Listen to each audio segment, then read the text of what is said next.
Pozdravljeni vsi skupaj in dobrodošli v oddaji Židovski svet tedensko na E24 News. Sem Emily Francis. Vsak teden se osredotočamo na zgodbe, vprašanja, osebnosti in intervjuje, ki so zanimivi za judovsko skupnost tukaj v Izraelu in po vsem svetu. Začnemo z najpomembnejšimi zgodbami iz judovskega sveta ta teden. Poglejte.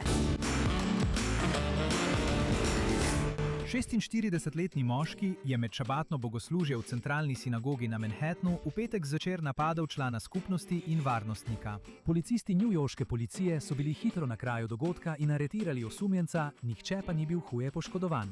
Napadalec po imenu Joshua Montes je bil obtožen sovražnih kaznivih dejanj. Župan New Yorka Zohar Mamdani se je srečal z rabini, ki so ga opozorili, da njegova protiizraelska retorika povzroča, da se judovski prebivalci New Yorka ne počutijo varne.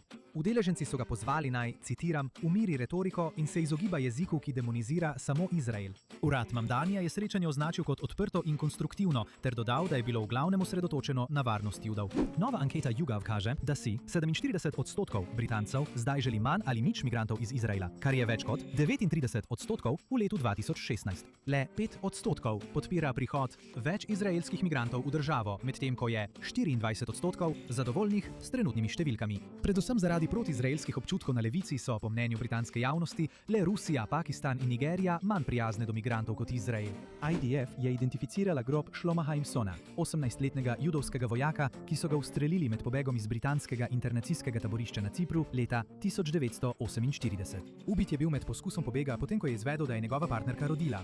Njegovi posmrtni ostanki so bili kasneje ponovno pokopani v neoznačenem grobu v Haifi. Z uporabo arhivov, fotografij in pričevanj so preiskovalci ugotovili, da je pokopan v grobu številka 11 na pokopališču Kfar Samir, s čimer so končali 78 let negotovosti. Njegovi družini v Braziliji so to sporočili ta teden in se bodo udeležili vojaške slovesnosti, na kateri bodo postavili nagrobnik z njegovim imenom. In za konec, judovski poslovnež Bob Iger in Joshua Kushner kupujeta Los Angeles Lakers v rekordnem poslu v vrednosti 12,5 milijarde dolarjev. Prodaja prihaja le leto potem, ko je Mark Walter kupil ekipo za 10 milijard dolarjev. Po poročilih naj bi skušal zbrati denar zaradi preiskave Ministrstva za pravosodje. Kushner, milijarder in vlagatelj tveganega kapitala, ter brat Jareda Kushnerja, bo prodal svoj delež v Miami Heat, da bi skupaj z nekdanjim izvršnim direktorjem Disneyja Igerjem dokončal nakup.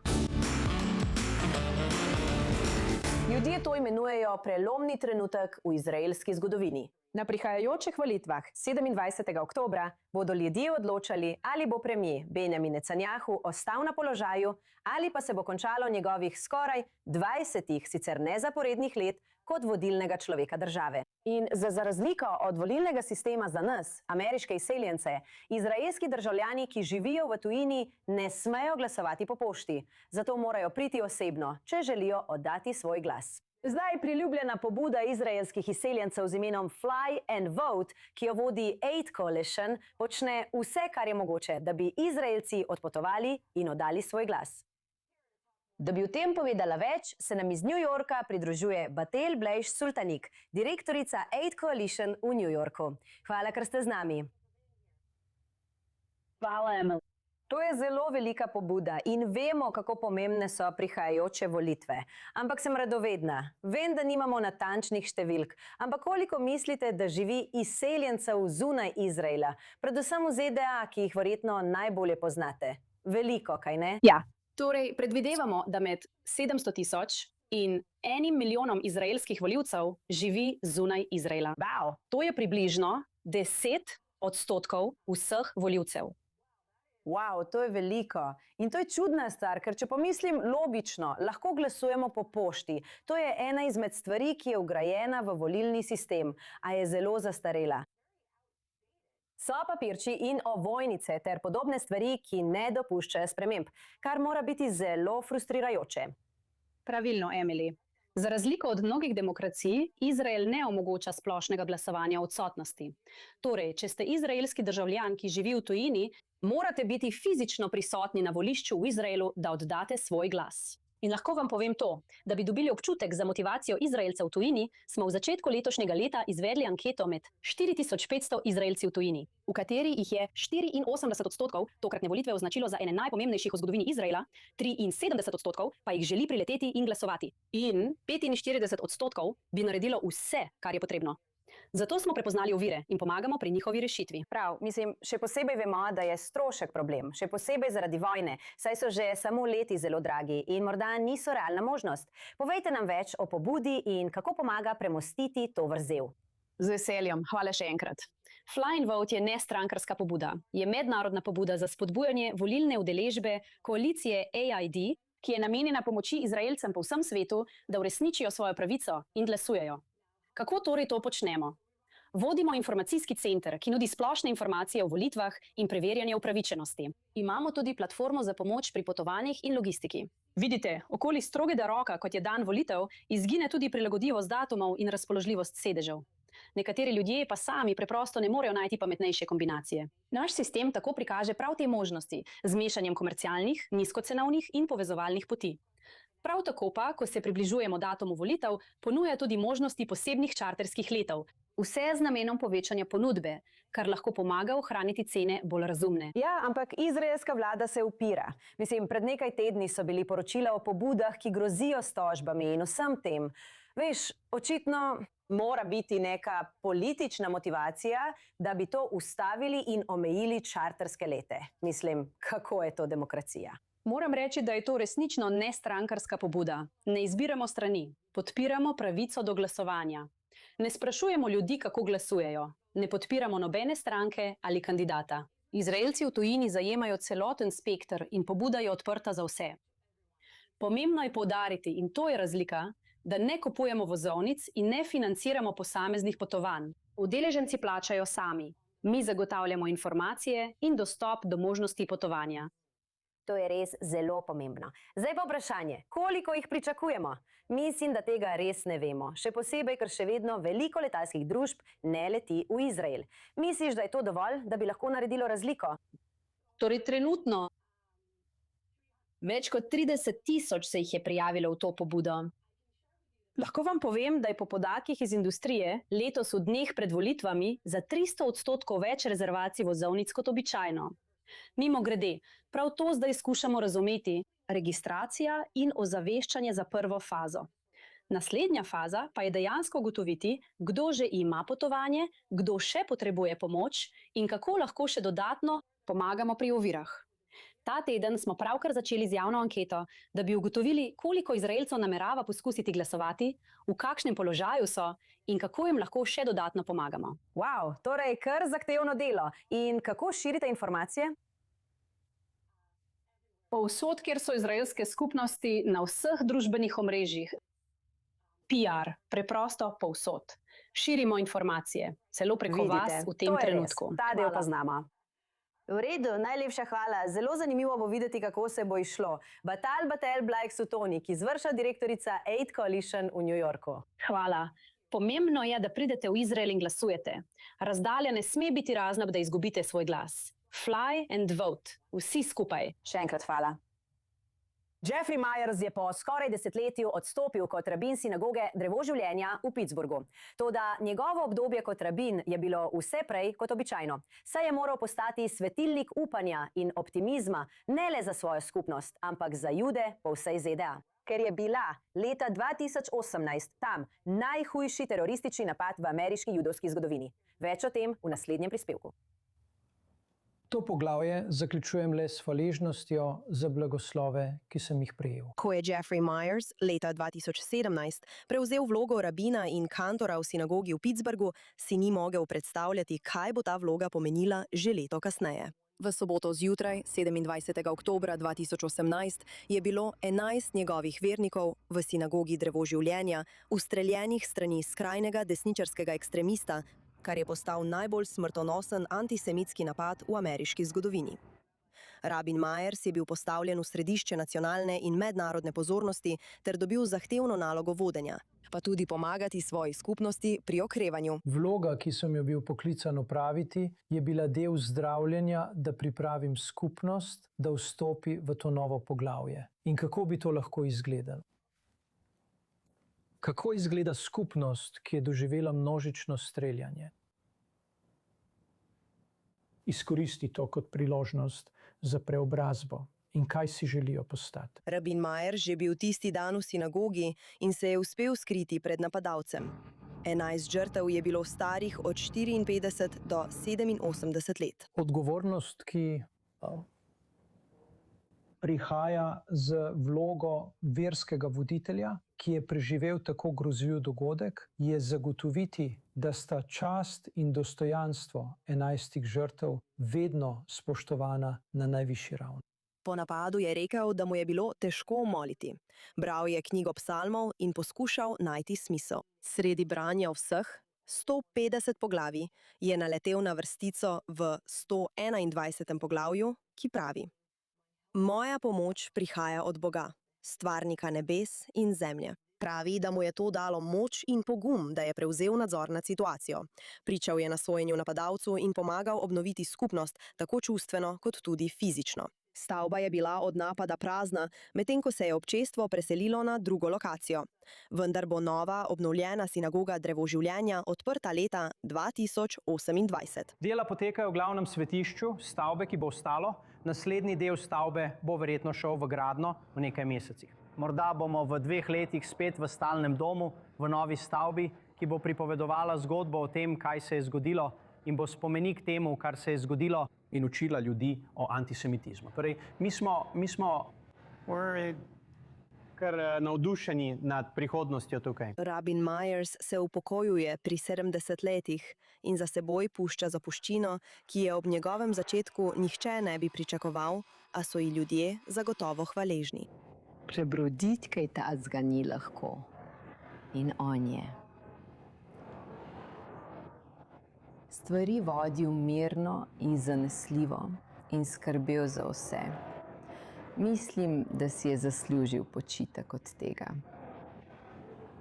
Nihče ne bi smel trpeti groze, skozi katero je moral rabin Myers voditi svojo kongregacijo in skupnost.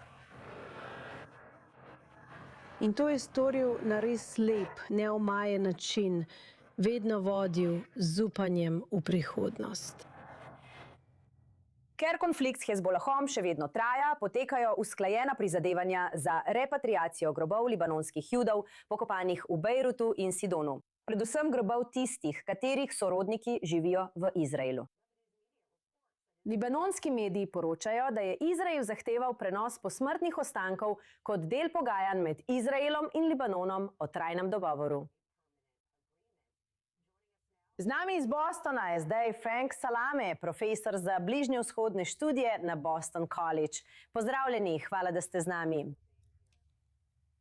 Hvala za povabilo, cenim to. Kot nekdo, ki veliko ve o tem, ste napisali knjige o zgodovini libanonskih Judov. Povejte nam več. Mislim, vemo, da prihaja do ponovnega zanimanja v povezavi s Sirijo, ampak libanonska judovska skupnost je bila zelo močna skozi številna stoletja. Da, mislim, to je zelo stara skupnost in to ne pravim jaz, to pravijo člani skupnosti sami, njihovi lastni zapiski, pisanja v arhivu skupnosti. Njihove korenine segajo v svetopisemske čase, svetopisemski dogodki so se odvijali v Libanonu, prav tako kot v Izraelu. Torej, to niso nomadske skupnosti, to niso začasne skupnosti ali tujci, ki so prišli od drugod. Ne, ni tako. Ta celotna ideja o repatriaciji, če hočete v narekovajih, posmrtnih ostankov libanonskih Judov. Če je to res del pogajanj, me to zelo moti. Ker to na nek način prispeva k izbrisu judovske zgodovine iz sodobne libanonske zgodovine. Tako se ni le izgon Judov iz Libanona končal v zgodnjih 90-ih letih, ampak zdaj obstaja, tukaj bom uporabil močno besedo, obstaja poskus, če ta pogajanja dejansko potekajo. In glede tega sem v dilemi, ker ne vem, ali je libanonska vlada sploh sposobna vstopiti v pogajanja o ostankih libanonskih Judov. To zaključi krog Judenfrei, če hočeš, nekako očiščenje Libanona, judovske zgodovine. Živi so odšli, vendar, ampak mi nekako pomagamo Hezbolahu, da Array, Stuart. Da odstranimo pokojnika. Da natančno odstranimo, izbrišemo vse sledi in simbole. To je zelo zanimivo. Ja, to je zelo zanimivo. Zanimiva perspektiva. In o tem prej nisem razmišljala. In tudi samo razmišljam, prva stvar, veš, izkopavanje ni ravno del judovskega zakona. Mislim, razumemo, da so v času inkvizicije vsi poskušali doseči, da bi njihove družine pokopali na Oljski gori. Ampak z vidika tistih, ki naj bi si to želeli, ali bi to lahko pomagalo z vidika njihovih prednikov, mislim njihovih sorodnikov tukaj v Izraelu, da bi jim omogočilo neko pomiritev ali občutek, da se je krog sklenil? Ja, popolnoma. Popolnoma razumem čustveno plat tega, ampak zgodovinska plat, zgodovinar v meni je zaradi tega precej vznemirjen, ker so v Libanonu še vedno Judi. Seveda nimamo rabina, torej veste, postopek rojstva, poroke in pogreba, veste, praznovanje judovskega življenja je nemogoče brez rabina.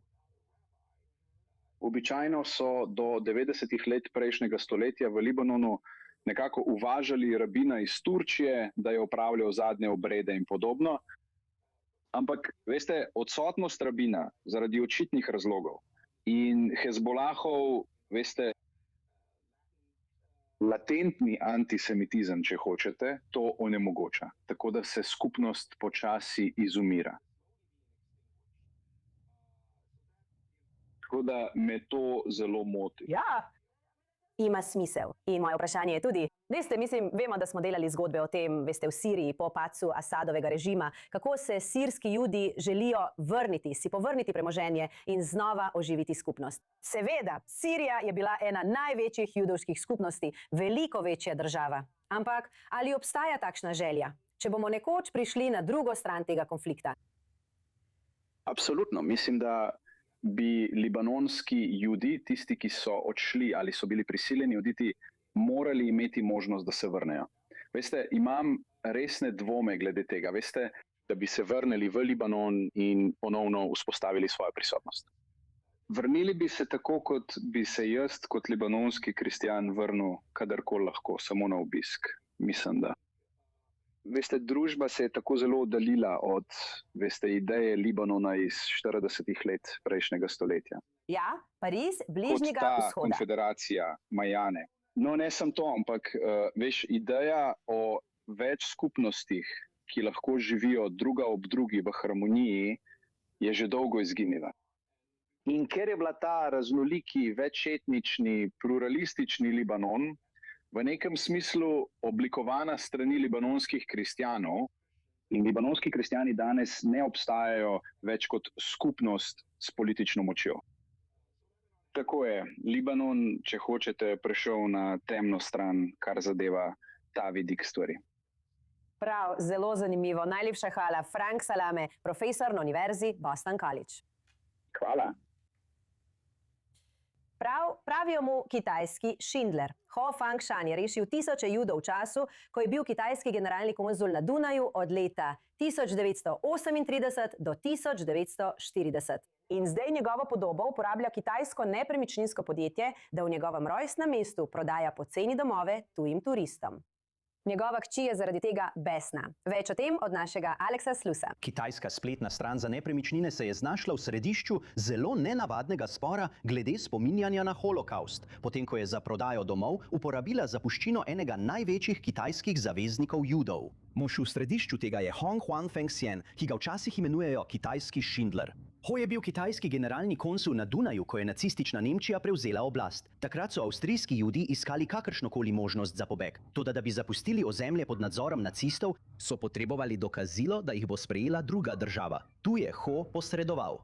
Začel je izdajati vize za Šanghaj judovskim družinam, tisočim izmed njih, čeprav Šanghaj takrat sploh ni zahteval vstopnih viz. Vendar je to storil, da bi Judom zagotovil potrebne dokumente za pobeg in je nadaljeval kljub nasprotovanju svojih nadrejenih. Njegova dejanja so bila v času njegovega življenja večinoma neznana, a po njegovi smrti Jed Vashem ga je prepoznal kot pravičnika med narodi. To je čast, ki jo podelijo nežidom, ki so tvegali svoja življenja, da bi rešili Jude med holokaustom. Zdaj, desetletja kasneje, nepremičninska spletna stran v Hojevem domačem mestu Yiyang uporablja to zgodovino v naslovu oglasa za domove po $40,000. Njegovo reševanje Judov neposredno povezujejo z nepremičninsko ponudbo. Njegova 75-letna hči, Manlin Ho, pravi, da je to prestopilo mejo, saj nasprotuje komercialni uporabi očetove zapuščine.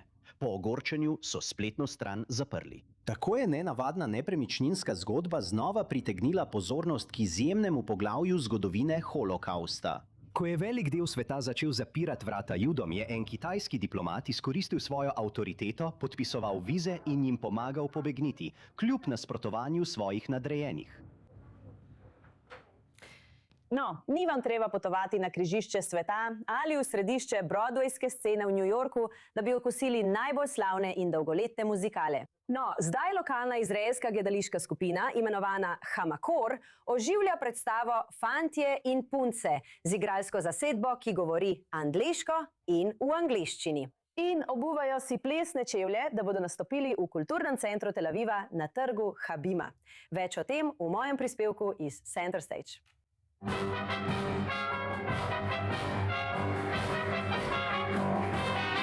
Morda to ni sloviti Broadway,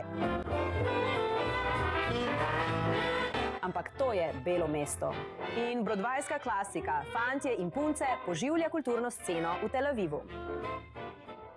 V New Yorku je skoraj nemogoče ostati veren in hkrati biti v show biznisu. In odločil sem se ostati veren in sem se odpovedal svoji igralski karieri. Pridi in poglej. Poglej. Upokojeni zobozdravnik iz New Jerseyja, Joey Silverman, tvega in obuja svojo kariero v glasbenem gledališču v Tel Avivu. Hvala, Sky Masterson. In veliki hazarder, tip, ki lahko stavi karkoli in vedno zmaga.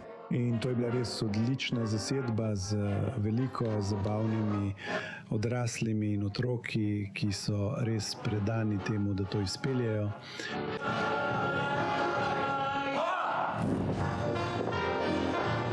Predstavo producira Hama Hamakor, izraelska gledališka skupina, ki na oder v Izraelu prinaša broadwayske uspešnice v angleščini. Ljudje obožujejo Broadway in West End, a tega tukaj ni. In ljudje zdaj zaradi vojne in vsega tega ne potujejo toliko. Zato smo rekli, izkoristimo to priložnost. Odprimo gledališče, ki izvaja predstave v izvirnem jeziku. In tako, veste, uprizarjamo Guys and Dolls v angleščini. In ideja za prihodnost je, da bomo predstave uprizarjali v njihovem izvirnem jeziku. Po mojem mnenju, če smem tako reči, je Adelaida srce predstave. Je zabavna in temperamentna in je precej intenzivna, ampak je tudi zelo nežna v sebi in si želi le tisto, kar si želimo vsi. Želi biti ljubljena. Natanja Mišel pravi, da je glasbeno gledališče rešil življenje, potem ko se je njena družina preselila v Izrael iz Riverdala v New Yorku le nekaj dni po njeni bat micvi. Da, zelo intenzivno darilo za bat micvo. Zelo težko sem našla samo sebe po selitvi v Izrael. To je bil resničen kulturni šok. Ni šlo samo za jezik. Vse je bilo drugače. In moji starši so videli oglas za audicijo v skupnostnem gledališču in so me prisilili, da grem. In ostala je zgodovina. V skupnostnem gledališču nastopam že od 16. leta. Aleluja! In tudi jaz k temu. Kar zadeva Južno Afriko, je Dori Ardeni tam odraščala. Pred približno 8 leti sem se vrnil v Izrael, da bi se prijavil v vojsko. Služil sem v mornarici na veleposlaništvu, v 3. flotili in sem to zaključil, nato sem šel na igralsko šolo in zdaj nosim staromodni smoking in roza srajco.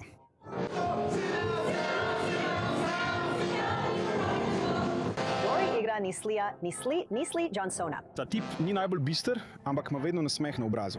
Je precej lačen, rad je in je vedno za dober smeh. 1, 2, 3, 4. In kar je še bolj pomembno, orkester v živo, ki ga večinoma sestavljajo Elam Kadashim z vsega sveta pod vodstvom Sheli Bimnan.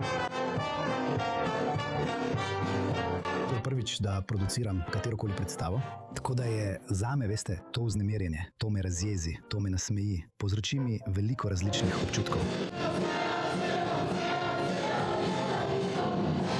No, Navsezadnje so vsi osredotočeni na ikonični broadwayski musical in upajo, da bodo pritegnili mednarodno občinstvo fantov in deklet, ki iščejo priložnost za petje in ples. Samo da bi imeli priložnost za rojene govorce angleščine v Izraelu, ki govorijo jezik in si želijo začutiti košček doma. In za množico gledaliških navdušencev, ki imajo radi, ki uživajo v angleški glasbi in muzikalih v izvirnem jeziku, kar je res super.